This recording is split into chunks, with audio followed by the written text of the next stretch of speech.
in the trailer park.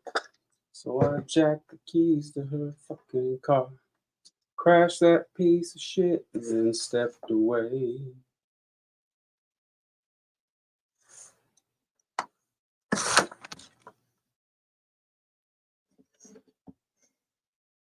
Na na na na na na na na. Well, I'm sitting at a bar on the inside. I'm waiting on the ride on the outside. You know I crashed that piece of shit. Then I stepped away. Yeah, yeah, I stepped away. You know I crashed that piece of shit. Then I stepped away. Oh boy. Absolutely. Free Palestine.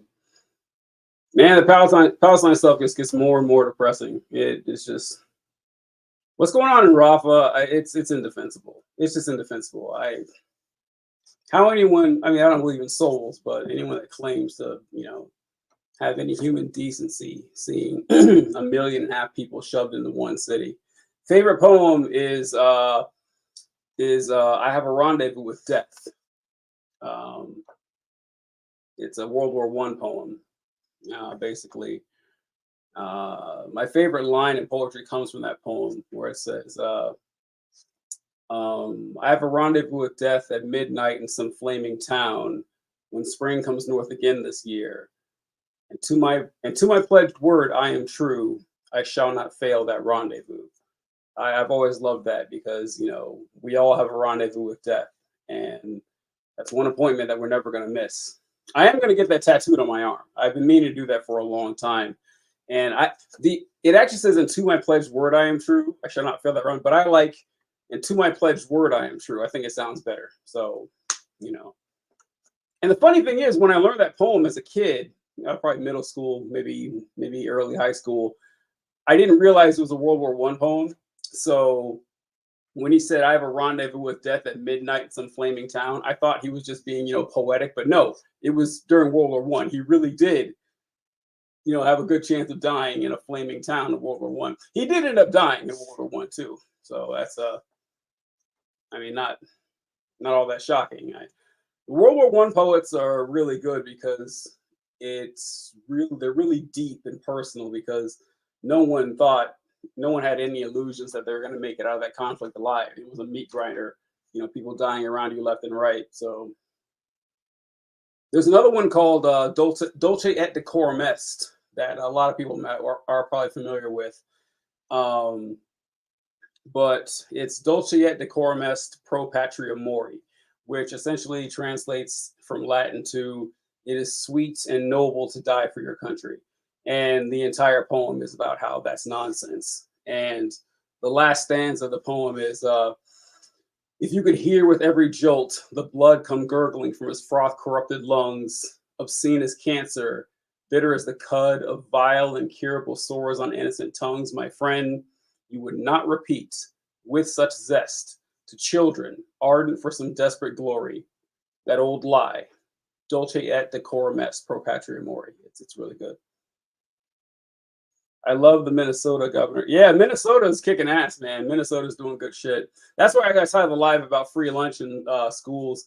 It's just been really funny to me to see that right wingers are losing their mind over this. Like, and in fact, the first like big dust up over this came in North Dakota because like during COVID they offered free school lunch to everybody, and North Dakota would overturn theirs, and they had some North Dakota representative saying, "Well, I don't think this is a state problem." It's like, what? I, I can scarcely imagine better usages of taxpayer funds than feeding children, but it's a bridge too far for some people. They're like, "Nope, nope, sorry, that we can't use our taxpayer money for that." It's really not pro-life to be against school lunch. Well, to be fair though, pro-life is just a slogan. It is. Because pro-life doesn't mean pro-life in every case. Like they gladly support the death penalty, and just like pro-choice isn't exactly a blanket term. Like you don't have a choice to do everything. So yeah, it's just political symbolism.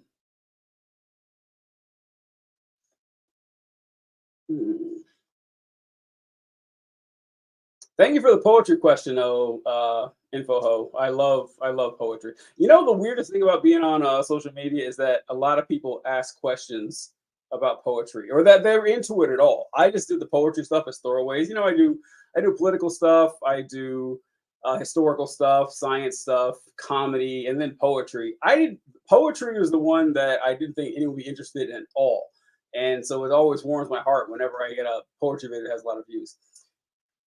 No, I don't have any Valentine's plans. Um, I recently broke up with my girlfriend in October, so yeah, the thought of dating anyone right now is just it's honestly repulsive to me. I can't even imagine it. So no, but they would pay for caviar for a fetus. They would free caviar for a fetus. Yeah, yeah, it sucks. You know, it's what are you gonna do though? You know, it's yeah, everyone goes through it. Yeah, I appreciate it, guys. All right, I appreciate it, but it's like I don't like to talk about it too much. My condolences. Night at cuffing season 2.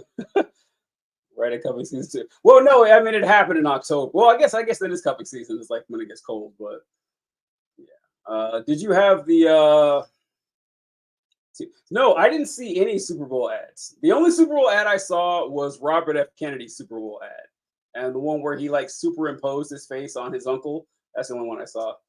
How you feeling about Madam Web? Now, well, I never had any desire to see Madam Web. I never had any desire to see Madam Web at all. The Sony stuff with Spider-Man is very weird because it's like it's Spider-Man. It's Spider-Man without Spider-Man. So we all have Venom, but no Spider-Man. We'll have Craven or Morbius and no Spider-Man. It's weird. I don't like it at all. Chiefs 49ers again in 2020. I don't know. I haven't like watched sports in a long, long time. I haven't watched sports in a very long time. I used to be religious with my watching of sports, but ever since I got rid of cable, I don't really watch it much at all anymore. So I never know like who the good teams are or anything. Like sometimes like my friends or my brother or my dad will text me like, "Hey, what about?" It's like I have no idea. I saw like a list of like the top like 5 guys in the NBA or the NBA All Star team. I couldn't name half of them, so yeah. And it's not for any principled reason. I just stopped watching it. How long you think? I don't know. I don't know. It's a celebrity couple, and they don't usually last that long. But who knows? Then again, most couples don't last either. So, the new sport that perplexes me is that slapping one. Is that the one like in India where they have like they jump and slap folks? Is that new? I don't know. 20. Yeah, this is Spider-Man 2099. That's right, Miguel O'Hara. I remember that comic came out back in the 90s. It was so cool. And the outfit is that it's still, I think, the best Spider-Man outfit. It's our uniform is great. Dana White owns the slap. Oh, does he? Oh, I don't know. That sport slaps. Ah, funny. Very funny. Hockey. Hockey. Yeah, that's hockey slap shots. That's true. No, they use powder and oh, that one. Okay, I've seen that one where they like stand and then take turns slapping each other. That's a weird one to me because a s- uh it seems like an event that's just begging for people to get injured. Because if you're just standing still and someone is hitting you, that's how you damage, bones and ligaments. It's very odd. I don't know. That was a badass comic. Yep. Yeah, it was. I liked a lot of things about Spider-Man 2099. Is that I liked that they gave him fangs. That was cool. I liked that the webs came out of his body. Like it was always weird to me that Spider-Man had webs, but it didn't come out of his body. I do understand why though, because it gave you, like a plot device to create drama. Oh no, I'm out of webs. What do I do? I get that, but having the webs coming out of his body makes more sense. And it was also weird because there's never really any explanation about how Spider-Man sticks to walls. It actually doesn't make any sense, even for comic book logic, because like, why does he stick through the wall through his clothes? Like, well, why does that work? Like how is that happening? He's wearing boots and he's sticking to the wall, and the Marvel universe actually never gives a good explanation for it. But for Miguel O'Hara, they gave him claws to like, and the claws like balanced him, and I thought that was good that they did that. Remind me of Key and Peele front hand, backhand. I don't remember that one. I don't remember that one.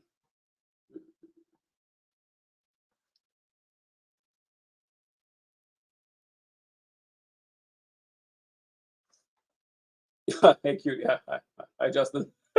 So Justin is hitting on me, ladies and gentlemen. Whoever he is. I'm kind of behind on superhero movies. The last superhero movie I seen was Endgame and Spider Verse. Yeah, I mean, I saw Quan Chi or Shang Chi. That was a good one. But yeah, Infinity War is when it hit its peak. Infinity War was the best Marvel movie. Well, not the best Marvel movie, but it was just great. It was way better than Endgame. Endgame was good. Like Endgame was good for a capstone for the whole Marvel cinematic universe with the fight of Thanos and everything. I didn't like that they had to resort to time travel. Whenever a movie resorts to time travel, it feels like kind of a cop out because once you can go back in time, the stakes don't matter anymore because you can just reverse everything. So I didn't like that. But I loved Captain America: Civil War, Black Panther, Winter Soldier, Iron Man 1. Those are really good ones. I'm kind of I tried watching Black Widow. Yeah, Black Widow is not that great. Well, Black Widow suffered from the fact that it was a movie about a dead character that came out during COVID and it was released on a streaming service. There was no like if Black Widow would have came out like 4 years earlier, it would have made more sense and done a lot better. But I mean, how much can you possibly be invested in the character that you know is dead? Also, bullshit that she died. I have to add because hey, you have Hawkeye and you have Black Widow.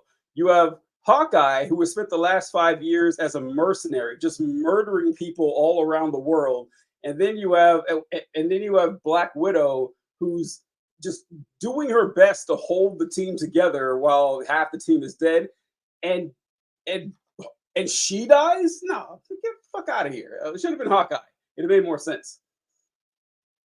What's up, man? Oh, I appreciate it, Jim. I try my best to make good content, folks. I try. It's fun. It's fun, and so I enjoy the positive feedback. Thanks. Yeah, WandaVision was weird. Like when I first started watching, of course everyone thought that. I had no clue what was going on. And I especially wonder how weird it was for people who didn't get the old references. Like, I mean, if you're 23 years old, you've never seen the Dick Van Dyke Show. You don't know what they're referencing. So the first couple episodes, I really wasn't into it. But then I was like, okay, I see what's going on. I like it. Hayden, you agree 100%. Was that about Black Widow?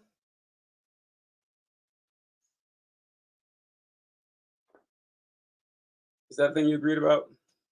Or the time travel or whatever? But all of my Marvel takes are correct. So whatever, whatever it is, I nailed them all, I'm sure.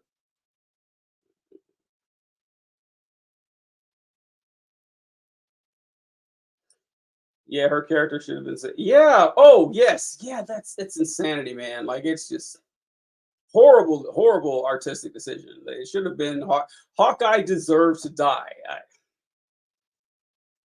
Ahsoka. No, I didn't watch Ahsoka. So I never watched the Clone Wars, the Star Wars cartoon Clone Wars. So I had no connection with Ahsoka whatsoever.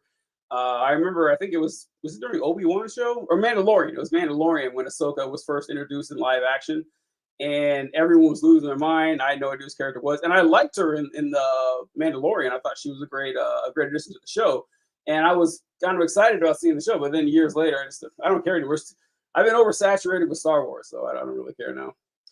What's your most controversial gaming take? I don't think about that one. I don't know. I don't have one right in the chamber. My most controversial gaming take. I don't know. Mandalorian season 3 was garbage. Garbage. It was terrible.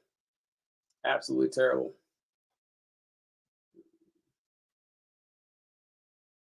I'm still trying to think of a controversial gaming take. I don't know if I have any that would be controversial. I don't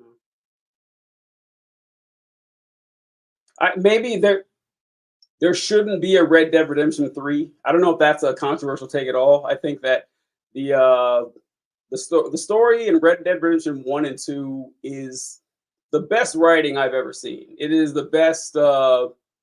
It's some of it, it might be my favorite story in all of fiction, and it's kind of perfect the way it is. And so I don't need to see what happened before in early days of Dutch Vanderlyn. I don't need to see what happened to Jack. If they do a Red Dead Redemption 3, I guess I would be okay if they did something like following Charles or Sadie, or a completely different Western. That's what I would go with. But the Vanderlyn gang, I think for the most part should be let alone. Red Dead Redemption, yes, Red Dead Redemption would make an incredible series. I don't think you do a movie. You couldn't do a movie. You need to have, a 10, 12 episode series for Red Dead Redemption. It would just be amazing. Yes,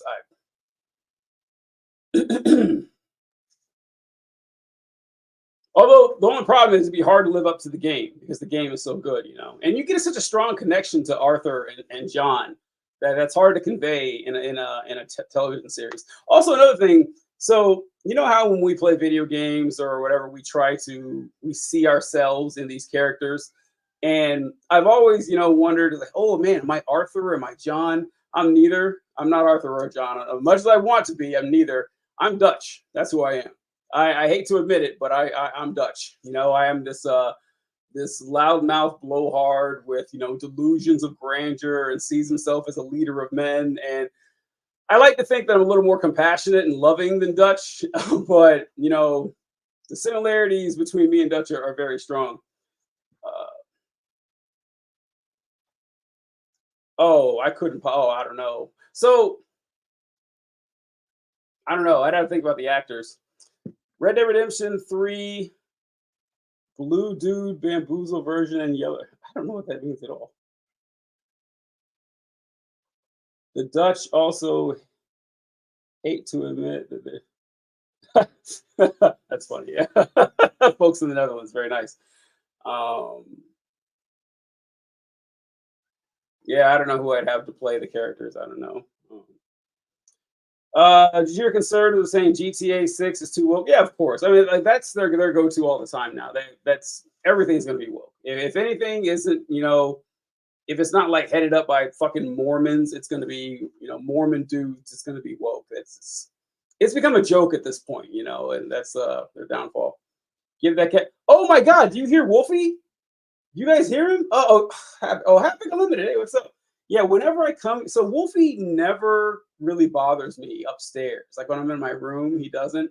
But the second I sit down in this seat, he just comes in and just bitches and whines and complains. And he likes to hop on my lap while I'm doing podcasts and everything. And it's just, he's a big baby. He's the biggest baby I've ever seen.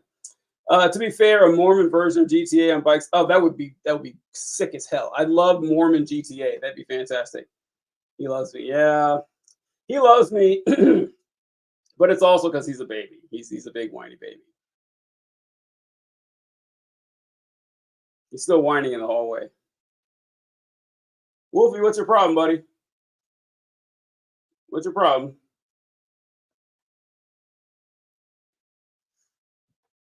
You got me sitting at a bar on the inside, waiting for my ride on the outside.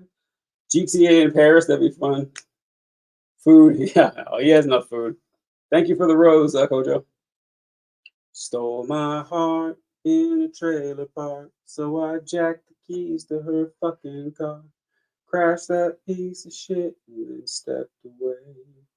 Dude, where did you put? Oh, so earlier today, I was just thinking about this this field exercise I had in the army, and before I went out, I remember listening to that song, and it was stuck in my head for my entire time out in the field, and it's been in my head all day. I don't know, it's it's a funny song. It's just I just love that song so much. It's so ridiculous and over the top, and it's like what country songs should be. A song should be about how you got in a fight with your old lady, you wrecked the car, you're getting drunk, you're going to jail. That's what a good country song should be. But now it's, we'll put a boot in your ass. We love America, and black people are suspicious. I mean, that's all it is now. It's sad, but yeah, I love it. I love the line where it says, and when we all pile out that county van, they're going to ask you where I've been. It's just so funny. You go back up, back to all his buddies in jail.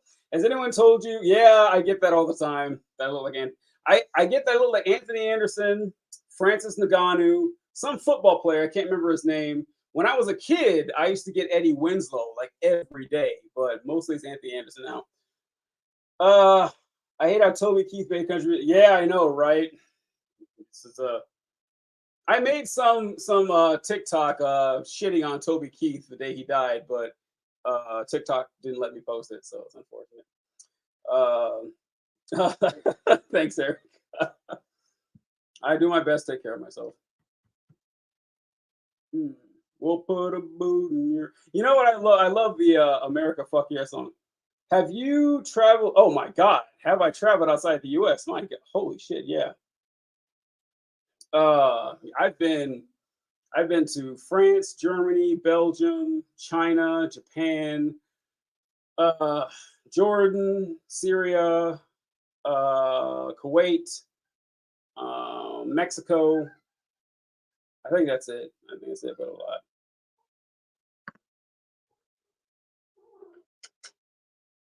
Here's this little guy, whining as usual. Yeah, you hear him. Yeah, so I picked him up. Wolfie, say hello to Havoc. Is that your hello? He's just a big whiny baby. This guy. I don't know. He loves rubbing on my beard. That's his thing. She says hi. Um, yeah, his name's Wolfie. Wolfie is a very talkative cat. He has a lot of opinions. He takes after me.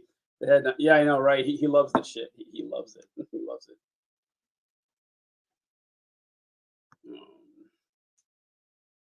Like a couple of like a month ago, I think I made a video and Wolfie like popped in on my. I jumped on my chest while I was recording, and like half the comments were like, "Oh my god, who's that cat?" And so ever since then, he cops in the video, and then like people know him. Like so, like whenever he appears in the video, like, "Oh my god, it's Wolfie!" It's like it's his channel now. It's funny.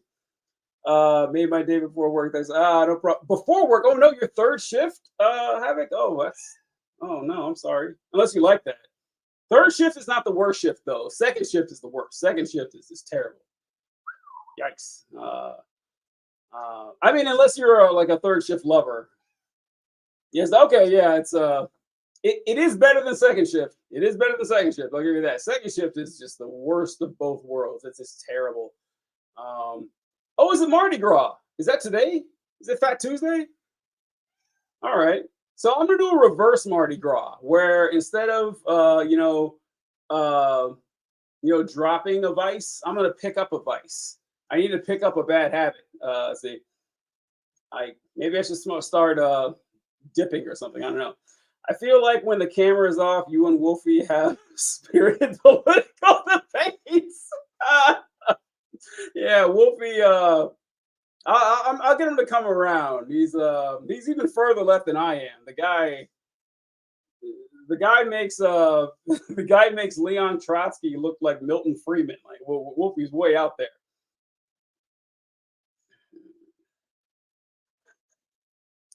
Oh, I got so I'm on YouTube too. I'm sure. Which country is my favorite? From Red Scare Claire. The United States of America is my favorite country. That's my favorite. Like I have no inclinations on moving and being an expat anywhere else. And I complain about the U.S. a lot, but it's only because I love it. I want to make it a better place. And whenever people say, "Oh, you lefties, you complain so much, why don't you leave?" Well, buddy, I'm not going anywhere. I'm not going anywhere at all. Like I was born here, my family's here, my friends are here, my loved ones, my memories, and my family's been here for hundreds of years. We built this country. We have just as much, right to it as anyone else, and I'm going to make it a better place. So that's there's no place like home, even when it sucks. Let's see. I celebrated Mardi Gras today by making hurricanes. Very good. Where's Melania? Like Melania Trump? I don't know. Other than yourself, who's your favorite TikTok creator? Oh, I don't have a favorite. It's hard to say I have a favorite. I have a long list of people that I really like. Corey Bradford is really great. If you guys don't follow him. Who's another one? Sydney Says Things. She has amazing content. Jay Salazar. Coach D Speaks. Man, I don't know. There's 1,000 of them. I can name off a million. I feel bad leaving anyone out, so I'll just leave it there. But there's a lot of great TikTok creators out there. You Denisha Carter fan? I don't know who that is. I don't know who Denisha Carter. Should I know who that is?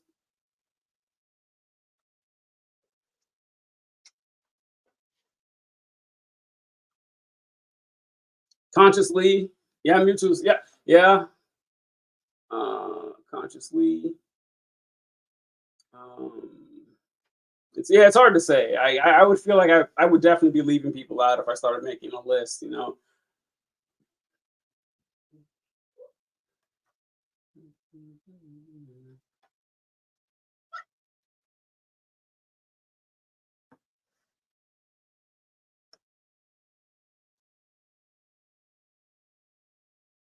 Hey, stop that! Stop.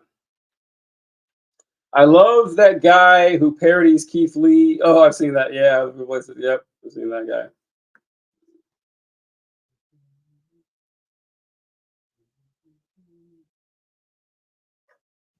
What? What's wrong, buddy? Wolfie, the people yearn for your opinions. What do you got to say? What's on your mind? If I gave Wolfie the microphone, he would just talk about wet cat food, small woodland creatures, and little rolled up balls of aluminum foil. That would be the entire content. Yeah, he is cute, isn't he, Jody? Yeah.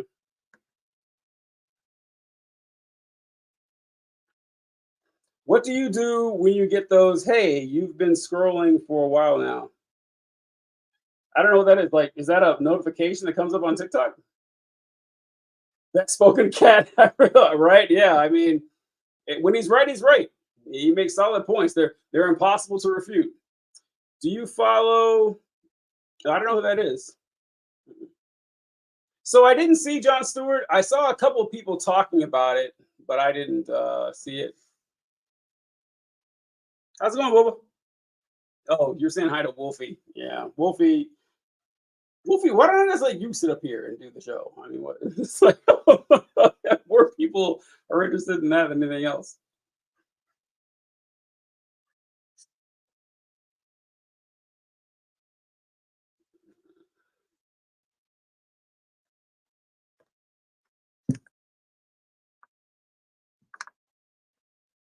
I actually like Trevor Noah. I never cared much for Trevor Noah. He was okay. He wasn't bad, but he was all right. That's which is honestly, I'd rather you be bad than just okay. Thank you for the heart, Alex. I remember there's this TV show called Rome, and Titus Pillow is teaching Octavian how to sword fight. And Octavian's like, hey, this isn't for me. At best, I'll be a middling swordsman. And he says, well, that's not bad. And Octavian says, no. He's like, the battlefields are littered with the bodies of middling swordsmen. Better to be no swordsman at all than a middling swordsman. That's how I feel about Trevor Noah. He did good stand up. Father, I crave attention. I know he does. It's true. He's a big baby for attention. I've never heard anyone be able to say what joke of Trevor Noah was the best. I know it's like they're all like Trevor Noah is just a good like B plus. I haven't seen a stand up though, so maybe a stand up's really good. But Ryan Ching is my favorite Daily Show correspondent. He's good looking and amiable. Are you talking about Wolfie or Trevor Noah? You see, my cat is a shelter rescue. She's the same way. We found Wolfie in the street, like when he was a kitten, and just brought him home. And it's been both, both. Very good, very good. Oh, God, this fucking guy. I'm double streaming this on like I'm looking here for TikTok live, but it's also on my computer on YouTube also. So that if you guys wonder why my eyes keep darting back and forth. Yeah, he's a B plus comedian. Like it's I don't got a lot bad to say about him, but I certainly don't have anything great to say about him either. I actually wasn't too jazzed to hear Jon Stewart is coming back. I because I'm done with rehashes and shit. Like I don't need us to bring stuff back from 15 years ago all the time. We don't need this. I'm sure he'll do a great job, but like we should just let things die. We can't seem to be able to do that. We keep resurrecting old franchises and stuff, and it's like, ugh, let's just move on. And he was doing a good enough job in his other shit too. 2007 was the last time. Last time for what? Oh, we don't have new ideas. Oh, yeah. So the thing about with media, it's not that we don't have any good ideas. It's just that there's a heavy financial incentive to back old ideas. So if you're a studio executive and someone comes up to you with a script that's brand new, that's fresh, that's smart, it's intelligent, it's got some bite to it, you're like, ooh, this is interesting. And then someone comes up to you and is like, hey, I have a script for Smurfs 5. Well, look, you don't got to do a ton of marketing for Smurfs. Everyone knows what it is. And even if it stinks, you'll get a lot of people to come see it just for familiarity. And you're not going to take the risk on the new property, or you're less likely to. So yeah, it's lonely over here in YouTube land. Yeah, I just started this YouTube channel. Well, actually, I started a long time ago, but I started posting content on it, you know, regularly, maybe 2 months ago. So usually when I do YouTube lives, I do it with a guest, and those are decently well attended. So I just try here, but I appreciate you commenting, Red Scare Claire. I appreciate it. Thank you.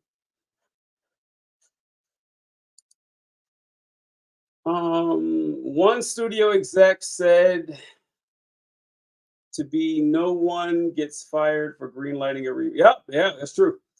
I've been enjoying Curb Your Enthusiasm. There's also way too many biopic movies. Yeah, biopics. Yeah, those are pretty heavy. Those are pretty heavy. What you said earlier. What was that? Who said that? Alex about no one gets fired for greenlighting a reboot. I remember seeing something about pro sports scouts, and so most of your pro athletes are going to be D1. That's what the best athletes are. But the gap between D1 and D2 is not massive. Like, there's a lot of amazing athletes that are D2 or even D3. And but if you're an NBA scout and you tank on drafting a top D1 prospect, no one's going to really criticize you for it. But if you take a gamble on a D2 guy and he flops, that's your ass. You're fired. And so that it kind of works that way too, which is why it's so bizarre whenever you see it work out. Like Dennis Rodman and Scottie Pippen were both like Scottie Pippen. What was like NAI? He wasn't even the NCAA.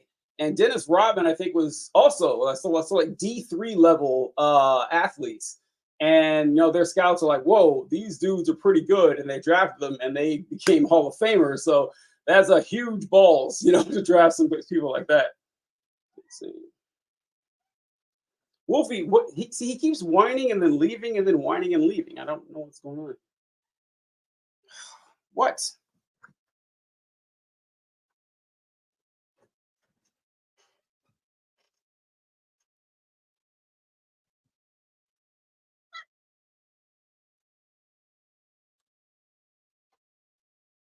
I remember watching the Queen biopic. I didn't like it all that much. There was more risk taking back then. Well, yeah, yeah, and things weren't quite as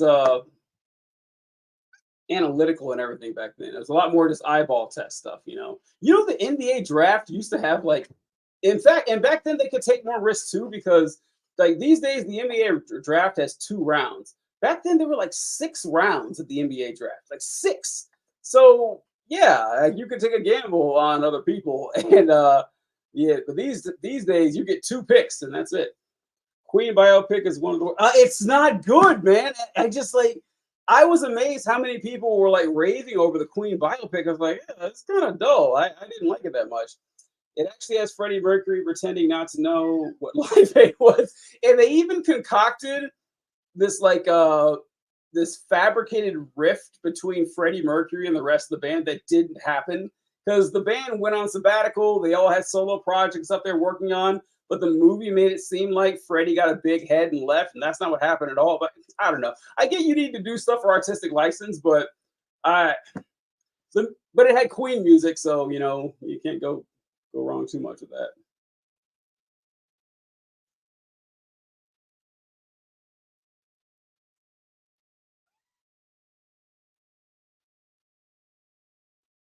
Brian May and Roger didn't mind.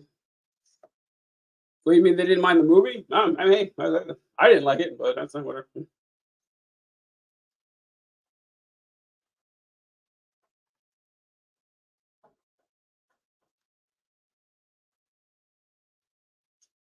I don't know what that means. Oh, Dracio, the ruler's cousin. What does that mean? The story of the movie. Oh, yeah.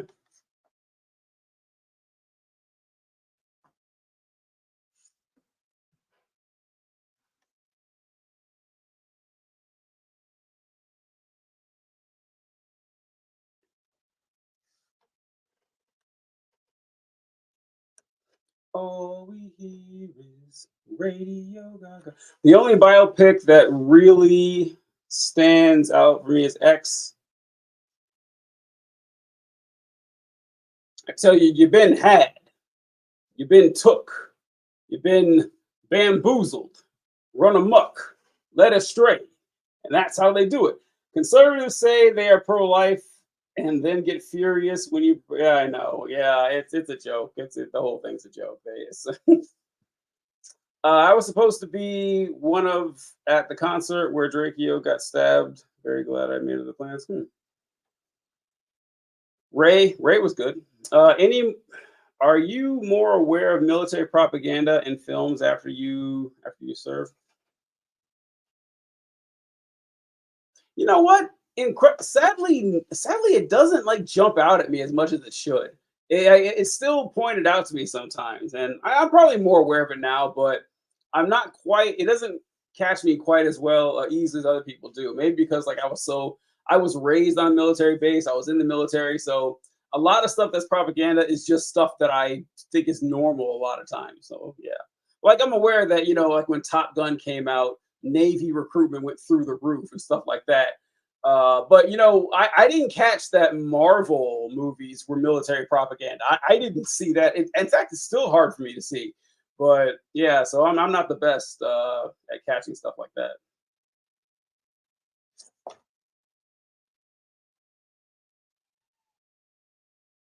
I wonder how biopics are strange to me because like if anyone ever did a biopic on me, I it's just like because no biopic makes anyone out into a saint. They always have to have some flaw, some foible in your life that they broadcast. And I wouldn't want, like a 30-minute segment of being an asshole shown to millions of people. I wouldn't like that at all.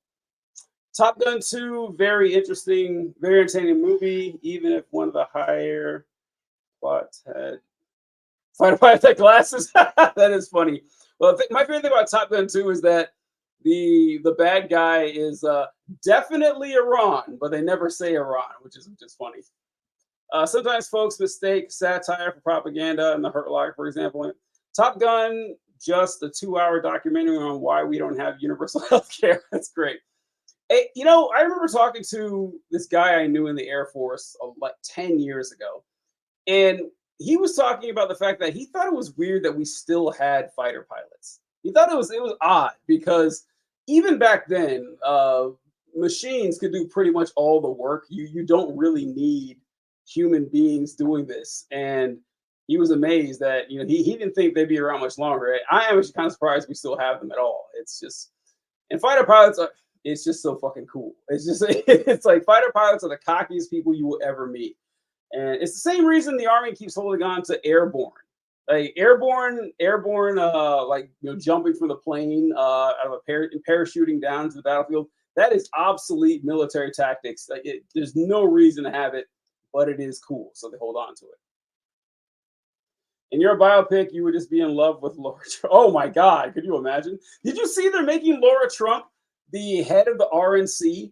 I should do a video on that. But so Ronna McDaniel was fired as head of the RNC, and which is really hilarious because like Ronna McDaniel changed her last name to appease Donald Trump. Like she's Ronna McDaniel Romney. She dropped the Romney to make Trump happy, and they still fired her anyway.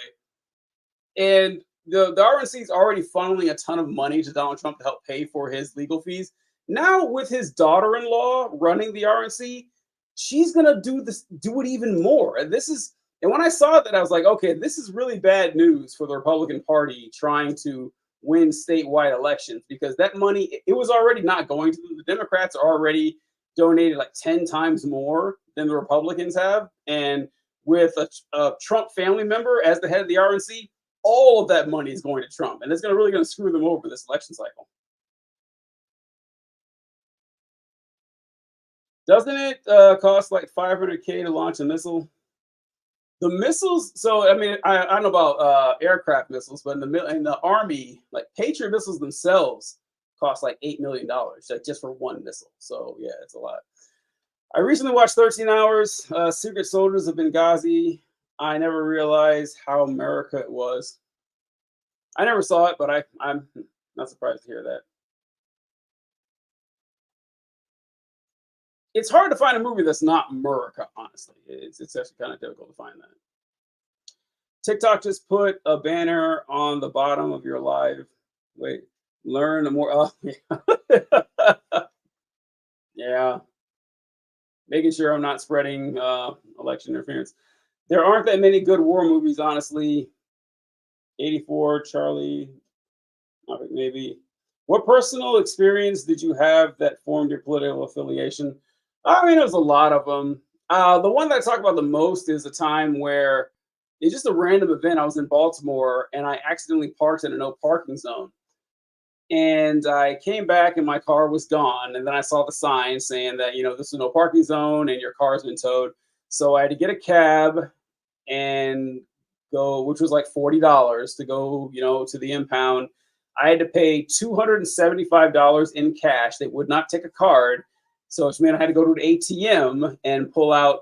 I had to pay two charges because you can only take out $200 at a time at an ATM, and then pay the fee. And if I hadn't been able to pay the fee that night, it'd have been another $75 every day that I couldn't pay it. And so, it cost me what, like $350, $360, something like that. And I was fortunate that I could afford that. But I started thinking, man, what if I was like a single mom that only had that one vehicle and I needed it to take my kids to school in the morning? I needed it to go to work.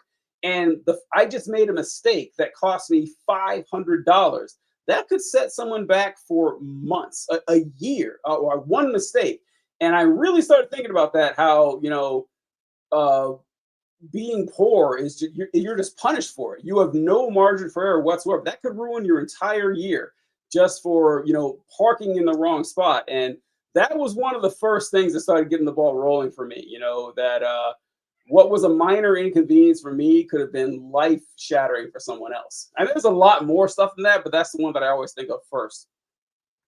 If you were doing election interference, I hope you are well paid for it. Wolfie needs expensive food. I know the kid's insatiable. He only wants the wet food. He's still whining. This microphone is too good. Like if you guys can hear that, that's a shame. Wolf, what? See, I don't know what you want. He just keeps.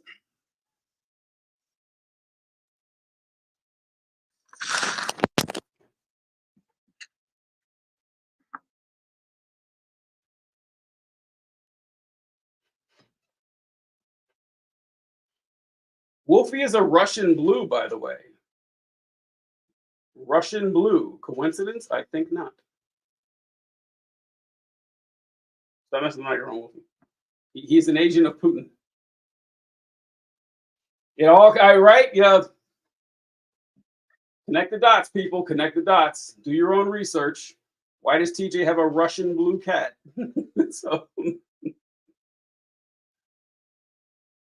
My uncle died from AIDS, and it was too clear even when I was young. With oh my God, Reagan was terrible with it. There's a video of Reagan like laughing about people dying of AIDS back in the 80s. It's terrible. It's awful. My uncle also died of AIDS.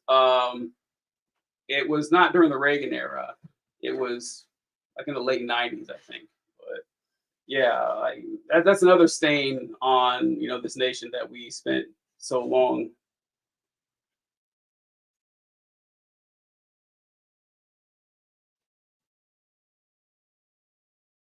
And but then I don't see what you're kidding about. Jamel Bowie said in a recent that he just wishes more than anything Jimmy Carter won re-election. Jimmy Carter was never going to win re-election. That wasn't going to happen because that was around the time that the American social experiment, like the FDR times, were beginning to collapse. Companies were beginning to outsource and move their factories and production outside the United States. Oil prices started rising. We had stagflation. Basically, things were definitely collapsing and getting worse. And because of the beginnings of late stage capitalism, and Jimmy Carter gets up there and says, "All right, folks, things are getting are pretty bad right now. So I know energy costs are high. So what we need to do is turn down your thermostats and start wearing sweaters." That is not what you say as a leader. And I mean, the real answer would have been to take on capitalism, but he couldn't do that. So he's like, well, we need to tighten our belts and just accept that things are going to be worse. But then Reagan came along, and Reagan says, listen, we are the United States of America. We're the shining city on a hill. We are the best and greatest hope for humanity. That's a much more uplifting message. And also, let's not forget, he said, and by the way, the only reason things are going bad now is because black people have had it way too easy for way too long. Like they've had civil rights for like 11 years now, and they're taking advantage of this. They're the real reason. So that's why Reagan won. And like, there was no way Carter was going to beat that message. Like not with the start wearing sweaters during the winter language he had. Do you see? The only thing I like about Carter is that he grew up on a corn farm. That was a peanut farm. Do you see any parallels between Joe Biden and Jimmy Carter? Hmm, I mean, I don't know. I think Biden's better than Carter. Biden at least does attempt to do the aspirational thing, and Carter was trying to go for the practical message. And so I think Biden's better at him in that way. But there are some parallels, though. Yeah. Let's see. If the hostages came back safely, I don't know. I think it was over for Carter either way. I think it was over Carter either way. I don't think he would have won even the hostages come back. Hold on, we got a mouse is not working. Red Scare Claire says it's crazy that our government is just cool with companies going overseas. They should be banned from doing business in the country. It's it's the thing is that you wouldn't be in the capitalism business if you didn't move your company overseas. Like that's the easy move. But yeah, there should be a lot of stipulations against that. Or at the very least, if you just supplant your industry and move it overseas, you can't just fire everyone else. Like there needs to be profit sharing involved, so it doesn't destroy the lives of thousands of families or wreck the economy of the entire region. Yeah, sure, you're free to move this company if you want, but you can't wreck the economy of the entire state while doing so.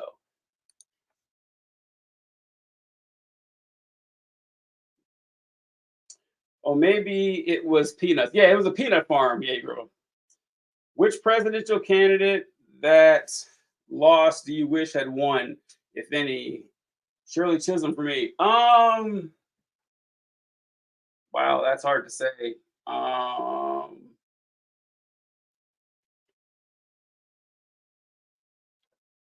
Hmm, maybe McGovern. That'd be a good one. Uh, yeah. I mean, Carter too. I mean, yeah, the world would be a much better place if Ronald Reagan ever became president too. Times are just different. Dems are sleeping on housing. Yep. Wealth inequality. Yep. Yeah, Democrats are obsessed with social issues, ironically, because they accuse Republicans, or Democrats too, because Democrats can't take on capital. They refuse to. So, they keep dancing around the same issues where Republicans are saying the biggest issue, that we have to worry about is the fact that there's a man in a dress teaching at our school. And then, you know, Democrats will say the biggest issue is that it says Latino and not Latinx on this paperwork. It's like, folks, there's way bigger things to worry about here. I like you the same way I like Joe Rogan. You seem pompous, but have good points. Listen, Bob, people accuse me of being arrogant. And you know what? They're 100% right because I'm fucking smart. I've earned the right to be arrogant. Like, I'm not arrogant about stuff that I don't know. You won't see me being arrogant about, uh, mechanical stuff or about cars. But when I'm talking about, politics or social issues or history or science, yeah, I'm pretty arrogant on that. I'm not going to pretend I don't know what I'm talking about. And it helps if I'm funny. And I'm funny too. At least who am I kidding? I am funny. And humor is incredibly disarming. You can get away with a lot of shit if you can make people laugh. You ever have someone insult you, like just give you a real sick burn, but even you thought it was funny? You ever had that happen to you? Where someone insulted you, you're like, oh God, I'm mad, but that was pretty funny. It's hard to get really mad when someone makes you laugh. And I use that to my advantage a lot of times too. You are a million times better than Rogan. That's true. Man. Jordan Peterson could learn from that. He thinks he's a genius on every subject. I worry about Jordan Peterson, man. Like I think the guy seriously got some issues. Like no grown man should be like breaking down and crying that often. It's very bizarre. I mean, if you're gonna be a guy that cries a lot, that's cool, but you can't also sound like Kermit the Frog. You can't be a guy who sounds like Kermit the Frog and cries every 5 minutes. It's a weird combo. I don't know.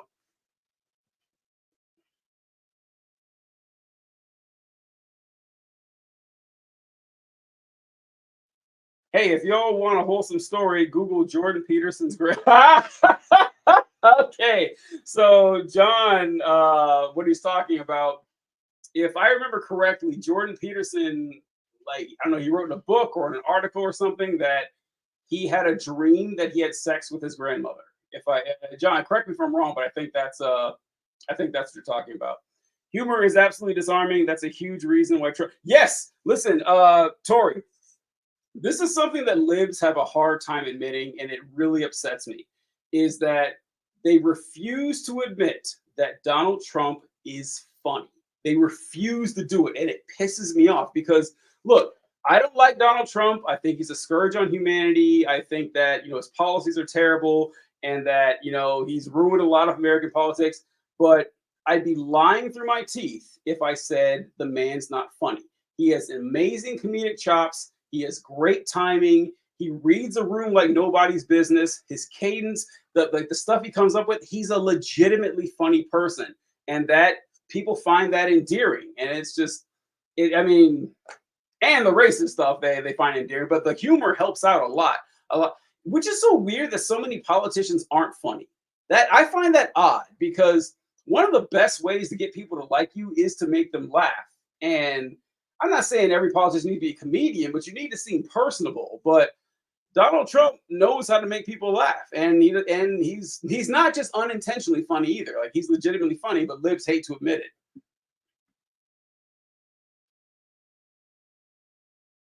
It's wild that the right's heroes never live up to their own standard. Yeah, oh yeah, like Ben Shapiro, Matt Walsh, and Jordan Peterson, like the least masculine dudes you could imagine.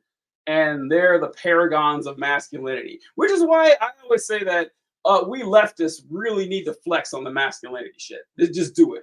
I do it all the time. Like whenever I get some right wing chud in my comments or whatever, I very rarely go with like the high road intellectual argument shit. I will, but I make sure to dunk on them and clown them because It's the only language they understand. It's the only way to get through with them, and they're not expecting it because they'll say something like, "Oh, very tolerant of you attacking my appearance." Like, yeah, I will. Yeah, you're less of a man than me. I think you're a coward. I think you're a weakling. Do it. Like it works, and we need to reclaim that masculine energy back. I think we're sometimes too afraid to exude that, but it's good. It works.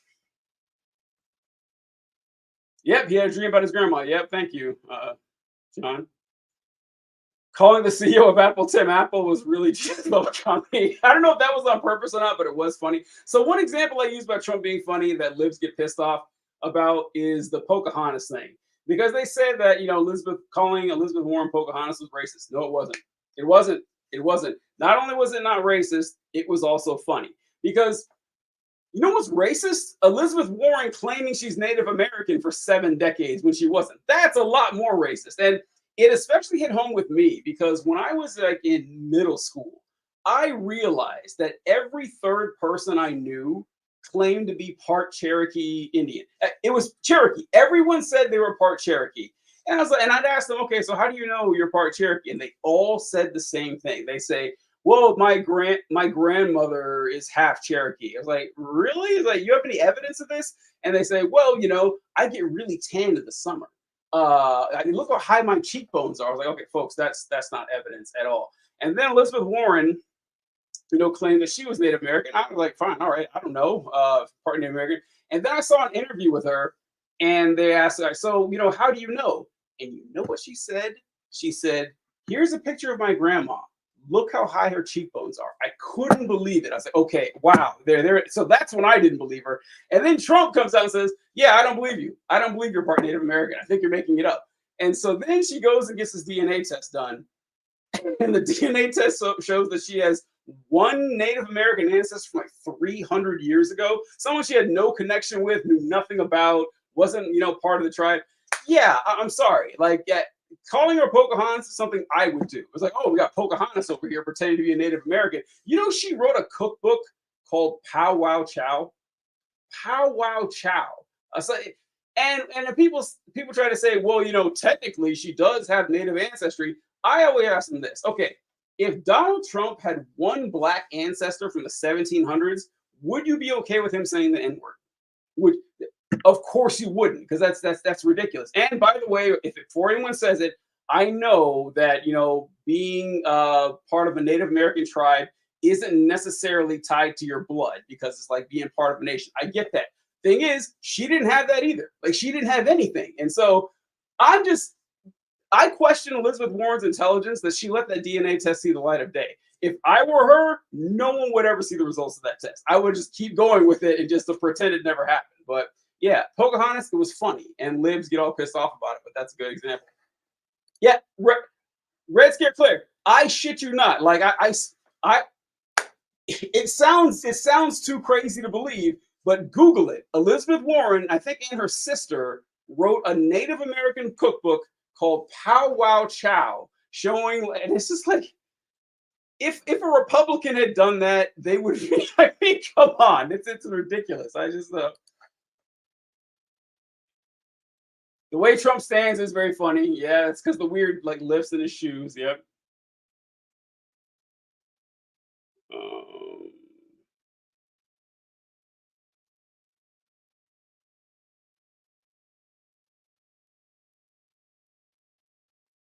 they always think liberal men are soft. They do, and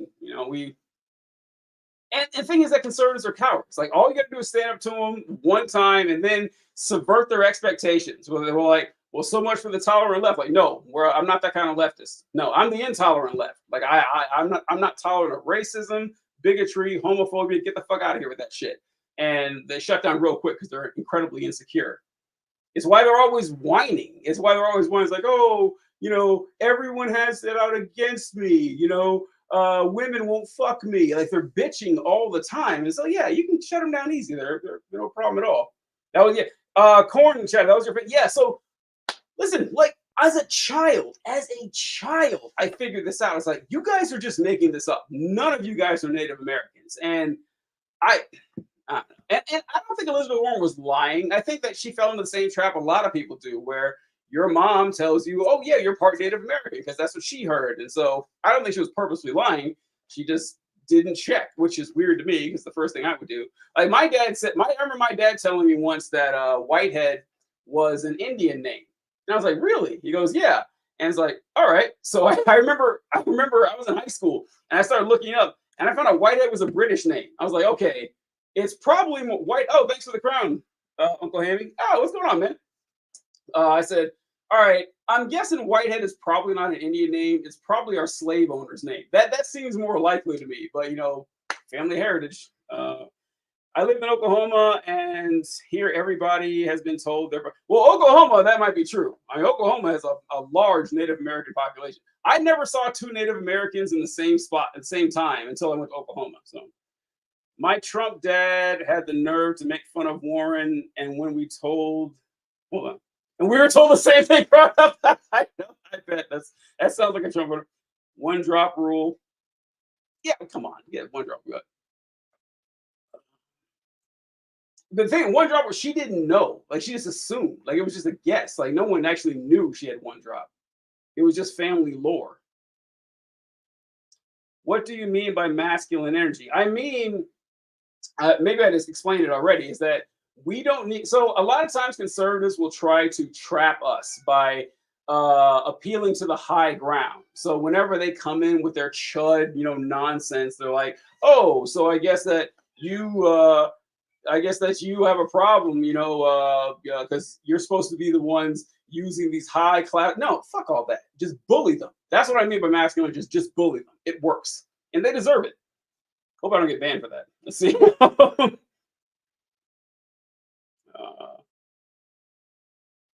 do you believe everyone's saying he smells?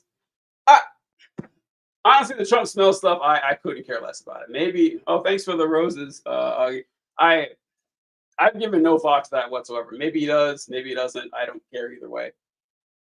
Laura Trump, yeah, Laura Trump in the RNC chair. We talked about that earlier.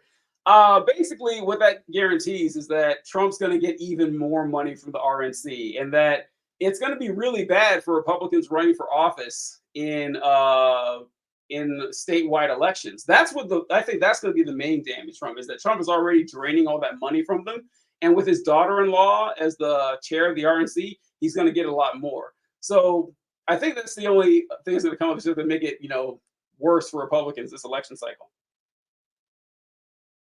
Did you ever see the Destiny Jesse Lee Peterson video where Peterson questions Destiny's masculinity? I'm sure I have. I don't know why so many people went on to talk. Like a lot of lefty streamers and commentators went to do Jesse Lee Peterson interviews, and I guess for the lulls, because Jesse Lee Peterson is, but I don't know. It's just like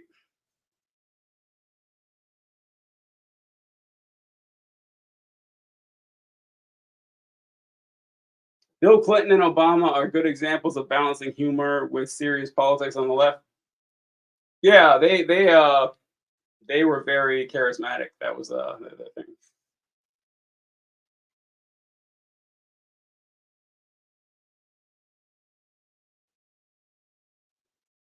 Oh, didn't know Elizabeth Warren was from Oklahoma, which makes it even funnier that she had like almost no native ancestry. If there was one place where you think you'd have it, it'd be Oklahoma. I didn't know that. Many of family stories are related to JFK. Really? JFK? Wow. That's a lot easier to prove, too. I mean, that's weird. Yes, bully them. It's fun, and they fold like lawn chairs. That's and can you think of a better group of people to do that to? Can you?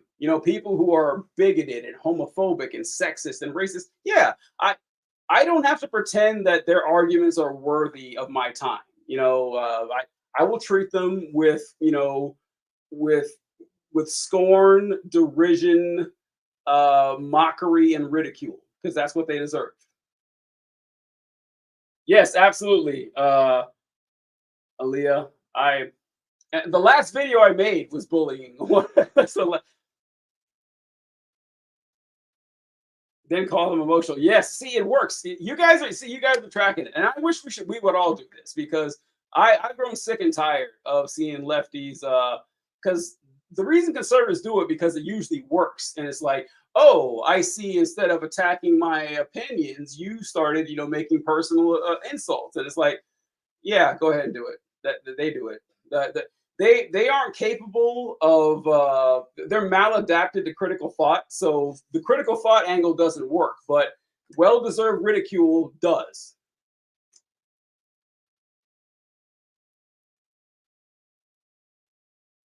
You are giving your ops all the material. It doesn't matter. It doesn't matter. I mean, we're stronger than they are. We're all right. Jesse Peterson has his head in the clouds. I don't know. Yeah, that guy's fucking. He's weird. The ops don't need material. They make it. Yeah, I know. It's just like that's the thing about talking with conservatives is that I have no problem talking at conservatives. Like I will tell them what I believe because the way I see it, I'm essentially trying to explain foreign policy to a house cat. That's what I'm doing, and I'll gladly do it. I'll tell you where I draw the line, though. I'm not going to sit there and listen to what the house cat has to say in return. It's not going to happen. Like I'm not interested in what their opinions are because it's nonsense. I'm not going to waste my time.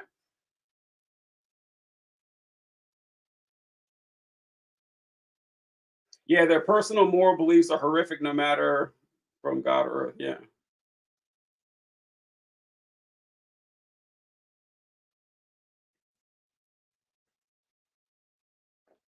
Like the school lunch thing, which is what I titled this live about, is that if I say, listen, it's a good thing that we feed all children, and they come back with, no, we shouldn't, I'm gonna make fun of you. I'm gonna make fun of you. I'm gonna say that you're someone who doesn't want to feed children. That's the most important part about this. I don't want to hear anything about your justifications from it. There's no good reason you can give me that it's a bad idea to if taxpayer funds should be used for anything, it should be for feeding children. And if you're against it, sorry, I got you. I'm gonna view you with ridicule and contempt.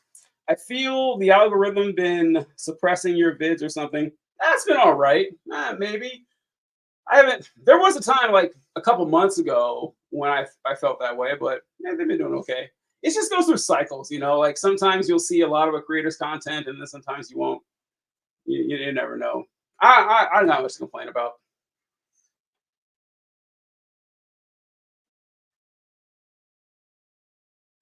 No handouts. It'll make the kids entitled to. I know, right? Yeah, you give.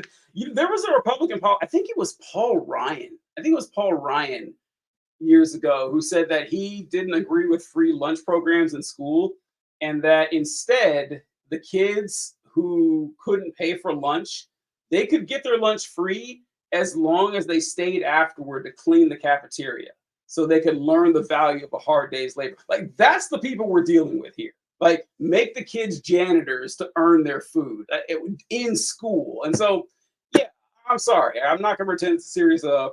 Don't give them desks either. Yeah, right. They should make their own. Sadly, America ran by selfish iron. Yeah, iron. Libertarianism is so funny to me. Libertarianism is essentially saying, you know what?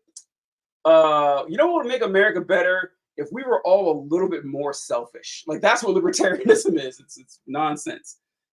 Paul Ryan grew up on government assistance. I didn't know that, but of course, that's when you hit them with the you'd rather tax cuts for their fight. Yeah, they would because you see, look, the Pfizer CEO deserves the tax cuts because he's proven himself to be better than everyone because he's rich, and so he deserves to be given more.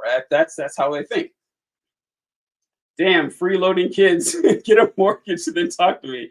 Plus, conservatives lie and will use will lie and will use mental gymnastics. Yeah, I know. Like they move goalposts all the time. They have no real principles. It's God. I saw a Wall Street Journal article about how millennials should save money by skipping breakfast. Oh, I saw that one too. Yeah, I saw that one too. Yeah, it's like the same articles as like, oh well, you can't get a house. How about you cancel your Netflix? That $140 a year that'll help you get a house. Libertarianism is the only economic philosophy that requires you to get wealth with another system.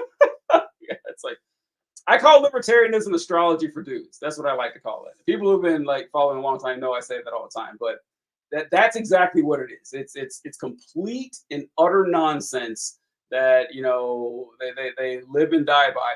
But astrology is at least harmless. Astrology may be bullshit, but it doesn't hurt anybody. Libertarianism absolutely does. Is it true that Black Panther started off? Yes, Black Panther started off the People's Free Food Program, basically where they would take kids in their community and they would feed them before school, and the government didn't like that. Yeah. Uh, wow, I know it was 20,000 kids. Wow, it's crazy. I always laugh about that town. Yeah, the town overrun by bears when the libertarian. Yeah, because like there's a reason there are no libertarian countries. Like, there's a reason there aren't any. And like they say, oh, socialism works great on paper, but not in real life. Libertarianism doesn't even work on paper. They don't even have that going for them. Like I guess Somalia would be a libertarian country where there's just no rules at all. It's just it's absurd. Power is still single and therefore against the strong. Oh yeah, so Alex, I brought that up before that I have to stop shitting on astrology if I want to start dating again because women love astrology and so I've got to dial that back. But right now I'm not interested in dating like in the slightest, so I can still do it. But once I put myself back on the market, yeah, I'll dial back the astrology because you do what you got to do, fellas, right? Let's see, it hurts me. Argentina. So Argentina, yeah, that's right. Argentina elected a libertarian president. That's right. So we'll see how that turns out. Somalia. What are the main philosophies of libertarian? Main philosophy of libertarianism is the non-aggression principle. Is that you can't hurt anybody. Basically, don't use force to get whatever you want, and as limited government as you possibly can. They don't like federal government. State and local governments, they're a lot more okay with for reasons, as if there's a difference. But the primary economic philosophy is that they don't believe the government has a right to infringe upon the property of a business owner at all. So if you're a business owner and you want to discriminate against Black people, you should be able to. They don't believe in taxation. It's basically they're trying to create a society that can't sustain itself. They couldn't, and even like so they love property rights. They talk a lot about property rights and how like those are ultimate. But the problem with that is that the government is the entity that decides who has property rights because who's to say you own your house? Like, how do you prove you own your house? Well, you have a deed. Where's that deed come from? It comes from the government. If it came from a private entity, well, I have another private entity that says I own the house. And they always complain about, well, the government just enforces all these contracts by men with guns. So do they, except that it's just a bunch of private armies and private police forces and private security. So, without having the monopoly of violence agreed upon to be the government, it's the only way society can function. But they want like these warring states against it. It's a society built to collapse. It doesn't make any sense. It's funny when I see people like they laugh, but I don't know what they're laughing at because it's been too long. Off topic, but do you play Tekken? No. So I remember playing Tekken years ago, but I never got into it. I played Mortal Kombat, uh, Street Fighter. I haven't played Street Fighter in years. I played the Dragon Ball fighting games, but I'm not a big, fighting. Argentina is like falling apart. Yeah, it's going to. Yeah. In New Hampshire, is basically I got mine. Don't want to support others. Age of consent is a big one. Right. When you were explaining libertarianism, I was taking a piss, so I couldn't hear. Libertarianism is like all the worst elements of free market capitalism. Yeah, it's like there's a reason that a libertarianism you'll never find like disabled or minority libertarians. Like almost all libertarians are healthy young white men because they don't if when you realize the precarity of life and in situations around you based on your environment, oh my god, like we need the society to survive. But if you think you're invincible, you're going to think that. And of course, every libertarian thinks that if the government just took its shackles off of me, I would be the next Jeff Bezos. No, you'd be a slave like the rest of us to one of the world's 4 trillionaires. That's what would happen.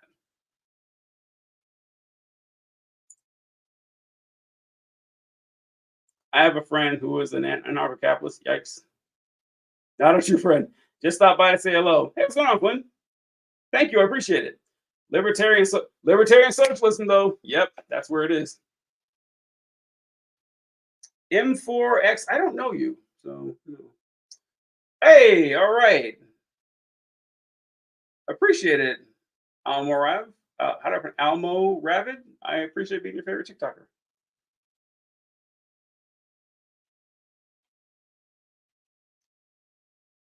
Yeah, libertarianism used to mean syndicalism. Now it just means just don't cooperate society right now. Have you done any of the Oh, people have been asking me about this one. So I'm up to part 5, I think. I think the last president I stopped at was FDR. So this weekend I'll probably do that going forward. I haven't done one in a long time, but I gotta get back on the stick on that. Ugh. All right, folks. Well, it's almost 11 o'clock. I'm going to bed here, but I'll do my best, Dan. I'll try to get back. I've had a few requests on it, but I appreciate you guys. Love, peace, chicken grease.